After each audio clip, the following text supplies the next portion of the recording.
Container के ऊपर जा चुके हैं। अली मीन गंडेपुर की आमद करीब है, इस्लामाबाद में दाखिल हो चुके हैं।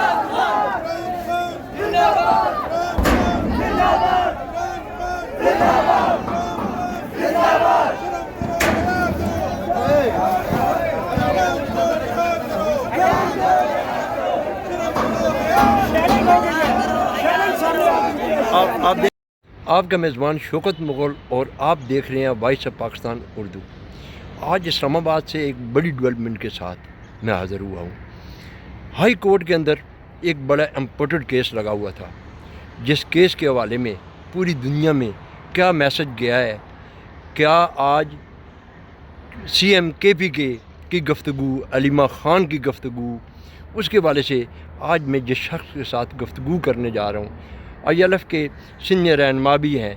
ज़िया-उल-हक खान साहब की हमेशा जदोजहद रही है इसके अंदर, और आज इनके चेहरों पे कोई रौनक मुझे दिखाई नहीं दे रही। मैं आज ज़िया-उल-हक खान साहब से पूछता हूँ, ज़िया-उल-हक खान साहब, ये क्या हुआ है, ये केस किधर जा रहे हैं? इस वक्त आप सुप्रीम कोर्ट के बाहर बैठे हुए हैं, क्या कोर्टें तो बंद हो चुकी हैं, आप किस लिए, किसका इंतज़ार कर रहे हैं? देखें, हम इंतज़ार कर रहे हैं आईने पाकिस्तान के बहाल होने का, हम इंतज़ार कर रहे हैं रूल ऑफ लॉ का, हम इंतज़ार कर रहे हैं कि जो हज पे गए हैं अल्लाह पाक उनको हिदायत दे के भेजे, आके इंसाफ पे मबनी फ़ैसले करें। हम इंतज़ार कर रहे हैं अवाम पाकिस्तान का कि उनको अल्लाह पाक हिम्मत दे, वो अपना हक़ लेने और छीनने के लिए खड़े हो जाएं। हम इंतज़ार कर रहे हैं हर उस पाकिस्तानी के, मुहब्बे वतन पाकिस्तानी का, जिसमें अपने वतन को आबियार करने का, जिसमें अपने वतन को खुशहाल बनाने का जज्बा है। आज हम इल्तिजा कर रहे हैं और दुआ कर रहे हैं हर उस पाकिस्तानी शख्स से जो मुहब्बे वतन है, जो पाकिस्तान की मोहब्बत का जज्बा रखता है। हम हर उस शख्स से मुखातिब हैं, आप हमारी बात को सुने और समझें कि हम पाकिस्तान में रूल ऑफ लॉ की, हम पाकिस्तान में सुपरमेसी ऑफ कॉन्स्टिट्यूशन की, हम पाकिस्तान में बुनियादी इंसानी हकूक़ के बहाल करने की जंग लड़ रहे हैं। हम इस मिशन, इस मकसद, इस कोशिश, इस काविश में हैं कि हर इंसान को जीने का हक़ हो, बोलने का हक़ हो, सांस लेने का हक़ हो, ट्रैवल करने का हक़ हो। हम तमाम वो हकूक़, उनमें वोट का हक़ जो सबसे अहम हक़ है, वोट का हक़ भी, और उसका वोट जहाँ पे कास्ट हो गिना भी वहीं से जाए। हम आज इल्तिजा करने आए थे अदालतों से, हमें उम्मीद थी, हमें रात को मैसेजेस आए कि आपका केस कल के लिए फ़िक्स है, लेकिन सुबह आके हाई कोर्ट में पता चला कि एक जज साहब छुट्टी पे चले गए। अफसोस इसलिए है, थोड़ी सी मायूसी इसलिए है, या परेशानी इसलिए, मायूस तो नहीं होना चाहिए, मायूसी कुफ्र है, मायूसी गुनाह है। इसलिए थोड़ा सा हम डिसहार्ट हैं कि आज एक्टिंग चीफ जस्टिस साहब, उनके पास ये अख्तियार था, वो ये कर सकते थे, अपने साथ किसी दूसरे साथी, मौजूद जजेस में से किसी साथी को साथ बिठाते, ये केस सुनते। आप एक चीज़ देखें कि आपके पास तब तो रात को 11-11 बजे तक, जब आपने बल्ला छीनना हो, काजी फैज़ी साहब को याद होगा, जब आपने सज़ाएं देनी हो तो अडियाला आपको याद होगा, 9:30 बजे तक, 10 बजे तक, 11 बजे तक, 11:30 बजे तक भी वहाँ पे शहादतें रिकॉर्ड होती रही थी। आप भी मौजूद होते थे, हम भी होते थे। अगर आपने सज़ाएं सुनानी हो, अगर आपने हुकूमतें गिरानी हो, तो 12-12 बजे भी अदालतें खुल जाया करती हैं। अगर आपने इंसाफ देना है, अगर नाइंसाफ़ी पे मबनी एक फ़ैसला मौजूद है, जिसकी ना कोई कानूनी हैसियत है, ना कोई आइनी हैसियत है, ना कोई इखलाकी हैसियत है, ऐसे फ़ैसले को जब आपने सेट असाइड करना है, जिसमें से खान साहब की रिहाई मुतवक्के है, तो उस फ़ैसले को सुनने से भी आप कतरा रहे हैं। खान साहब ने क्या खूबसूरत जुमला कहा है, वो मुझे क्या आज़ादी देंगे जो ख़ुद कैद में हैं। आपके सामने है अडियाला में अदालतें कैद होके जाती हैं, आपके सामने है इमरान खान के केस सुनते हुए जजेस साहिबान बीमार हो जाया करते हैं, आपके सामने है जो सरकारी वकला हैं, प्रोसिक्यूशंस हैं, वो ان کے کوئی فوتگیاں ہو جاتی ہیں یا ان کو کوئی مسائل درپیش ہو جاتے ہیں، تاریخ لکھ رہی ہے اور مورخ لکھے گا کہ ایک شخص سے اتنا خوف تھا کہ اس کا کیس سننے کی بھی ہمت نہیں تھی ان کی۔ کیا سمجھتے ہیں آپ کو ان عدالتوں میں امید ہے کہ آپ کے فیصلے یہاں سے حق سچ کے فیصلے ہوں گے؟ دیکھیں جس طرح کی موجودہ حالت ہے اس میں سے تو مایوس ہو چکی ہے عوام پاکستان، ڈسہارٹ ہو چکی ہے۔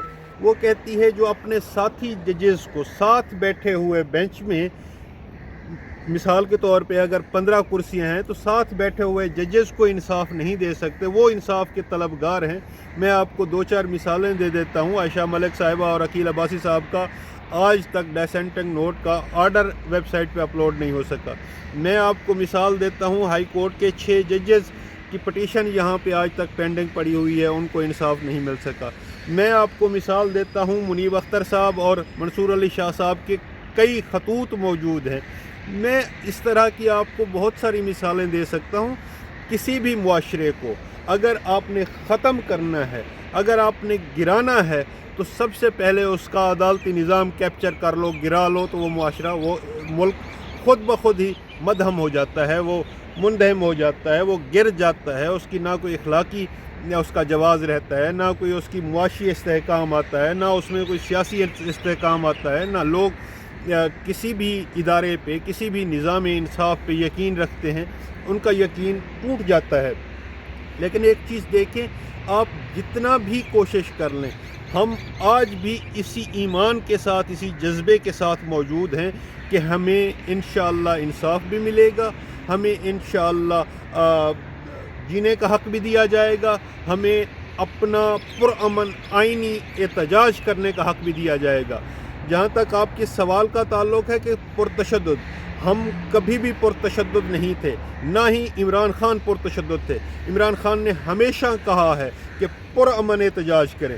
تحریکیں پرامن ہوا کرتی ہیں، جس تحریک میں تشدد، وائلنس آ جائے تو ان کو جو مقتدرہ ہوتی ہے ان کو اس تحریک کو ختم کرنے میں، کچلنے میں یا اس کو ڈسپرس کرنے میں آسانی ہو جاتی ہے۔ آپ کے سی ایم کے بھی کہہ رہے ہیں کہ ہم اپنی پوری فورس کے ساتھ، ہم اپنے ساتھ اسلحہ لے کر آئیں گے، اگر وہ گولی ہمارے سینے میں مارنے کی کوشش کرے گا تو ہم اس گولی کا جواب دیں گے۔ کیا یہ انتشار نہیں ہے تو کیا ہے؟ دیکھیں علی امین صاحب اس نہج پہ کیوں پہنچے ہیں؟ ہم نے ان 3 سالوں میں احتجاج بھی کر کے دیکھے، ہم نے عدالتوں کے دروازے بھی کھٹکھٹا کے دیکھے، ہم نے میڈیا پہ بھی بات کر کے دیکھی، ہم نے تمام جو اپرچونیٹیز ہوتی ہیں وہ اویل کرنے کی کوشش کی، ہم نے دائرے میں رہتے ہوئے سارے کام کرنے کی کوشش کی۔ ہمیں آپ کی جو موجودہ جو آپ کے میڈیا ہیں، جو آپ کی صحافت ہے، جو آپ کے ٹی وی چینلز ہیں، وہاں سے ہمیں بین کر دیا گیا، ہماری آواز بندی کی گئی، آپ کے اوپر پیکا لاگو کر دیا گیا۔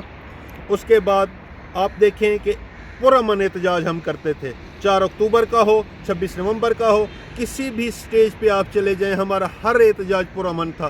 ہمارے پرامن احتجاج پہ نہایت معصوم بے گناہ لوگوں پہ گولیاں برسائی گئی، ان پہ آنسو گیس پھینکی گئی، ان کے اوپر تشدد کیا گیا، ان کو بے گناہ 6-6 4-4 مہینے جیلوں میں ڈالا گیا۔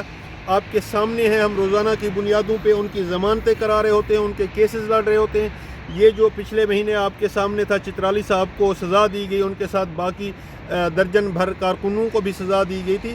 اس سے بڑا افسوسناک مرحلہ اور کیا ہو سکتا ہے؟ اس سزا کی ذرا کیٹیگریز آپ جا کے سرچ کر لیجئے گا، اس فیصلے کو پڑھ لیجئے گا، ضیاء اللہ اندازہ ہو خان جائے گا صاحب کہ کس حد تک عدالتیں کس طرح انصاف کر رہی ہیں، چھوٹی چھوٹی بات پہ سالوں کی سزا۔ ضیاء اللہ خان صاحب، آپ کے چیئرمین بیرسٹر گور صاحب کے بیان اور آپ کے بیانوں میں اتنا تناسب، اتنا فرق کیوں ہے؟ دیکھیں، میں اس ٹائم پاکستان تحریک انصاف کی نمائندگی کر رہا ہوں نا۔ پاکستان تحریک انصاف کے پیٹرن ان چیف جو حقیقی چیئرمین ہیں وہ عمران خان صاحب ہیں نا۔ عمران خان صاحب کے الفاظوں کو اور میرے الفاظوں کو آپ ملا کے دیکھ لیجئے گا، ہر جگہ پہ مماثلت نظر آئے گی۔ یہ آپ کے ناظرین کے لیے، یہ آپ کے سننے والوں کے لیے، یہ آپ کے دیکھنے والوں کے لیے عرض ہے۔ میں جو اپنی بات کر رہا تھا اس کو مکمل کروں کہ آخری ادارہ بچ جاتا ہے عدالتیں، کہ یہاں ہم جائیں گے ہمیں انصاف ملے گا۔ آپ کے سامنے दहशत गर्दी अदालत में हम जाते हैं, आपके सामने लोअर जुडिशरी में हम जाते हैं, इस्लामाबाद हाई कोर्ट या लाहौर हाई कोर्ट या सिंध हाई कोर्ट या पेशावर हाई कोर्ट, आपके सामने हम सुप्रीम कोर्ट के रोज़ाना की बुनियादों पे चक्कर लगाते हैं। जब हर तरफ से हमें मायूसी नज़र आई, ना हमें अदालतों ने इंसाफ दिया, ना हमें हमारी आवाज़ मीडिया पे दिखाई गई, सुनाई गई, ना हमें जो पुरअमन एहतजाज होता है, हमें बाहर निकलने का, एहतजाज करने का हक़ दिया गया, तो फिर हमारे पास ऑप्शन कौन सा रह जाता है? ऑप्शन है एहतजाजी तहरीक, ऑप्शन है इनकलाब। ऑप्शन इसलिए आज भी इमरान खान यही कह रहा है कि आपने पुरअमन तहरीक शुरू करनी है, आपने उसको मैं लाहे अमल दूंगा, मैं हिकमत अमली बना रहा हूँ, मैंने अपने दोस्तों, लोगों और अपने रहनुमाओं की ड्यूटियाँ लगा दी हैं, तमाम की तमाम तंजीमों को इंस्ट्रक्शन चली गई हैं कि आपने इस एहतजाज को किस तरह करना है, और पूरा मुल्क आप एहतजाज में नज़र आएगा आपको। आप देखिएगा इस्लामाबाद से लेकर, बल्कि आप कश्मीर से लेकर गवादर तक देखिएगा, एहतजाज ही एहतजाज होगा। लेकिन उसमें इस्लामाबाद शामिल नहीं है। देखिए, इस्लामाबाद की हदूद में MNAs भी हैं, इस्लामाबाद की हदूद में UC चेयरमैन भी हैं, इस्लामाबाद की हदूद में तंजीम भी है। तो इस्लामाबाद की जो तंजीम है उसने भी तो अपना किरदार अदा करना है ना, उसने भी तो दिखाना है कि हम भी ज़िंदा लोग हैं, हम भी अपना हक़ लेने के लिए एहतजाज कर रहे हैं। जिस तरह पूरे मुल्क में एहतजाज हो रहा होगा, उसी तरह इस्लामाबाद के लोग भी अपना हक़ लेने के लिए अपने हिस्से का किरदार अदा कर रहे होंगे, एहतजाज कर रहे होंगे। वो पॉइंट डिफरेंट हो सकते हैं।